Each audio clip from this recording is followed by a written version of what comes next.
Bonjour, c'est Fabienne pour une nouvelle vidéo avec des informations totalement incroyables. Accroche-toi, tu vas voir que ça décoiffe. Je vais te parler en effet d'une série de 4 livres sortis entre fin 2015 et début de cette année aux États-Unis et qui portent sur des études et des projets spatiaux menés dans le plus grand secret depuis près de 100 ans. 3 de ces livres sont écrits par Michael Salla, qui est un chercheur en politique internationale et fondateur du site exopolitique.org. Et le 4e est écrit par William Tomsky, un ingénieur en aéronautique à la carrière exceptionnelle, décédé en août 2017. Les 2 premiers tomes de Michael Salla sont déjà disponibles en français. Le 3e tome en français est prévu pour novembre 2017. Tous ces livres racontent la même histoire, mais se complètent au fur et à mesure que des nouvelles informations font surface et viennent apporter des éléments supplémentaires en faveur de cette théorie. Les informations qui vont suivre sont tellement incroyables que justement, je ne te demande pas de me croire sur parole. Par contre, ce qui est important, c'est de bien écouter, pour ensuite être capable de détecter dans les actualités internationales des éléments qui pourraient venir accréditer cette théorie. Car si ces informations sont vraies, elles ne pourront être dévoilées que très progressivement dans le grand public. Dans une vidéo précédente, la numéro 17, j'ai expliqué que les militaires américains se sont préoccupés du phénomène OVNI, suite au survol de la ville de Los Angeles par des engins inconnus en février 1942. Et ces mêmes militaires ont ensuite tout fait pour garder ce phénomène secret auprès du grand public, secret qui reste jalousement gardé encore 75 ans après. Dans le premier livre, sorti en septembre 2015, Michael Salla explique qu'en fait, l'existence possible d'autres civilisations avancées a été prise en considération en Allemagne, dès les années 1920. En effet, cela commence avec une médium, Maria Orsic, fondatrice de la Vril Society, qui reçoit des messages par écriture automatique. Une autre médium, Sigrun, capte mentalement des images qu'elle retranscrit. Les images sont les plans d'une soucoupe volante. Les textes captés par Maria Orsic sont écrits dans 2 langues, dont une langue inconnue. Maria Orsic entre en contact avec des membres d'une société secrète, la Thule Society, qui croit en l'existence d'une civilisation souterraine, les Hyperboréens, soi-disant géniteurs de la race aryenne, et que des civilisations anciennes maîtrisaient une force inconnue, la Vril Force, utilisée dans des technologies avancées.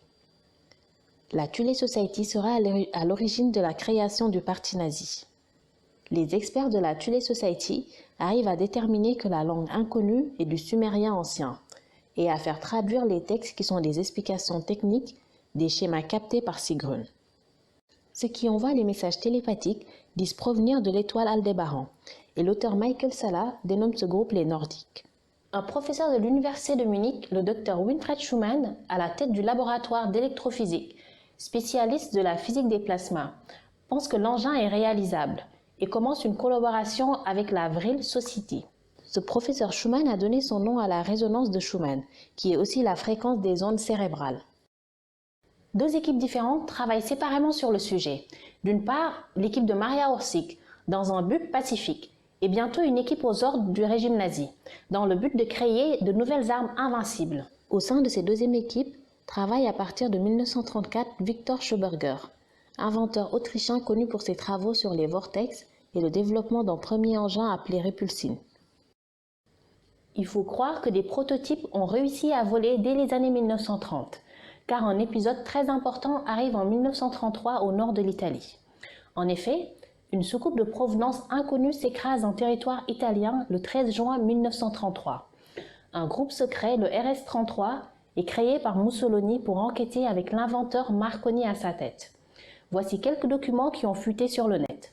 Le groupe finira par conclure que l'engin vient probablement d'Allemagne, ce qui est une possible raison pour pousser Mussolini à s'associer à Hitler. Marconi est officiellement mort en juillet 1937, mais l'auteur affirme qu'il aurait en réalité fui en Amérique du Sud. De même, un autre savant italien, Ettore Majorana, qui était un physicien de très haut niveau, disparaît mystérieusement quelques mois plus tard, en mars 1938, lors d'un voyage en bateau de Palerme à Naples. Tout porte à croire qu'il aurait également fui en Amérique du Sud. La montée du nazisme en Allemagne pousse encore Maria Orsic et son équipe à fuir en Amérique du Sud. D'après Michael Salla, il existait une communauté allemande de près de 500 000 personnes au sud du Brésil et en Argentine dès cette époque. Sous le Troisième Reich, les travaux de recherche s'accélèrent pendant la guerre. dans des installations souterraines secrètes sous l'impulsion du SS Hans Kammler, qui devient expert dans la construction de telles installations avec de nombreux travailleurs prisonniers utilisés comme des esclaves. En parallèle des développements de fusées V2 et autres armes conventionnelles, plusieurs prototypes de soucoupes sont développés. On en trouve une preuve dans ce document de la CIA qui affirme que dès 1943, les nazis avaient un prototype de soucoupe opérationnelle, mais pas suffisamment développé pour changer le cours de la guerre. On trouve aussi plein d'articles sur le net et des photos de ces soucoupes nazies développées pendant la guerre, avec un premier prototype connu appelé Die Glocke, la cloche, et la série des engins Onnebu.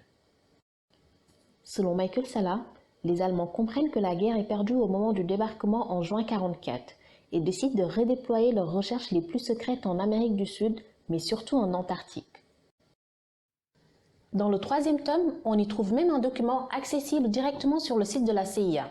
J'ai mis le lien dans la description. Et rendu public au moment de la déclassification par Trump du dossier sur l'assassinat de John Fitzgerald Kennedy.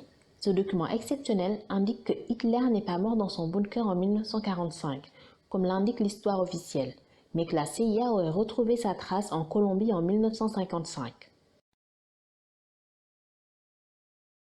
Tu me diras pourquoi et comment les nazis auraient pu déployer des bases secrètes en Antarctique pendant la guerre.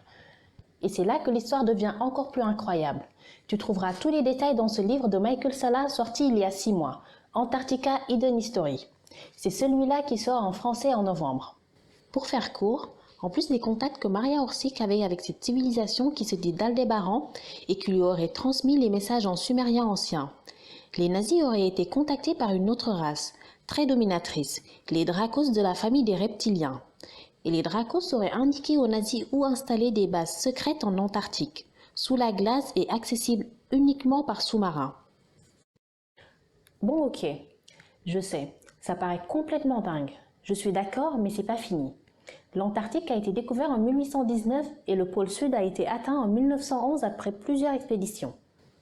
Les premières expéditions allemandes ont officiellement eu lieu en 1901, puis en 1911 et 1938. Après la Seconde Guerre mondiale, les États-Unis soupçonnent les nazis d'avoir implanté des bases en Antarctique. Ils organisent alors une expédition militaire de grande envergure, dans l'hiver 46-47, l'opération High Jump, dirigée par l'amiral Byrd, qui a déjà effectué une première expédition 18 ans plus tôt. C'est une énorme expédition avec 13 navires plus un porte-avions avec 26 avions et 4700 hommes officiellement pour des recherches scientifiques. Mais c'est avant tout une expédition militaire et le but réel est de trouver d'éventuelles bases nazies. On peut se demander comment les Américains ont pu savoir dès 1946 que de telles bases existaient, et j'y reviendrai dans la prochaine vidéo. L'expédition prévue pour durer 6 mois s'arrête au bout de 2 mois, après avoir subi des dégâts importants causés par des engins inconnus, équipés d'armes à énergie dirigées comme un laser. Je rappelle que le laser a été inventé en 1960, et qu'on est là en février 1947. Sur le chemin du retour, lors d'un arrêt au Chili, l'amiral Byrd est interviewé par un journaliste qui sort un article désormais célèbre, daté du 5 mars 1947, qui commence ainsi. L'amiral Richard Byrd s'aperçut et rapporta qu'il est nécessaire aujourd'hui que les États-Unis adoptent des mesures de protection contre la possibilité d'une invasion du pays par des avions hostiles provenant des régions polaires. L'amiral a dit ne pas vouloir effrayer personne, mais la même réalité est que s'il arrivait une nouvelle guerre, les États-Unis seront attaqués par des avions qui voleront d'un pôle à l'autre. Cet article confirme donc que des engins inconnus sont capables de mettre en déroute l'armada de l'armée US en Antarctique en 1947. Toute l'histoire est expliquée dans une vidéo des services secrets russes, qui a été dévoilée en 2006, voir dans la description. Dans une précédente vidéo, la numéro 17, j'ai également évoqué les très nombreuses apparitions d'OVNI aux États-Unis dans les années 50, et plus particulièrement des incidents en 1952 au-dessus de Washington. Ce livre précise que ces incidents sont en fait dus à des soucoupes nazies basées en Antarctique, qui voulaient faire pression sur le gouvernement d'Eisenhower. Un autre témoignage bien connu des années 50 est celui de l'Américain George Adamski, qui prétendit avoir vu de nombreux ovnis, d'abord en forme de cigare à partir de 1946, puis il prétendait avoir rencontré un être vénusien Horton, venu nous prévenir du danger des armes atomiques, dans un engin en forme de soucoupe et dont Adamski put prendre une photo. Il faut noter que cet engin a le même design que les soucoupes nazies.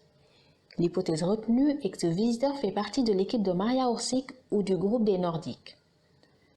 D'autres témoignages vont dans le même sens, précisant même que les visiteurs parlent allemand, ou avec un accent allemand. Bon, résumons.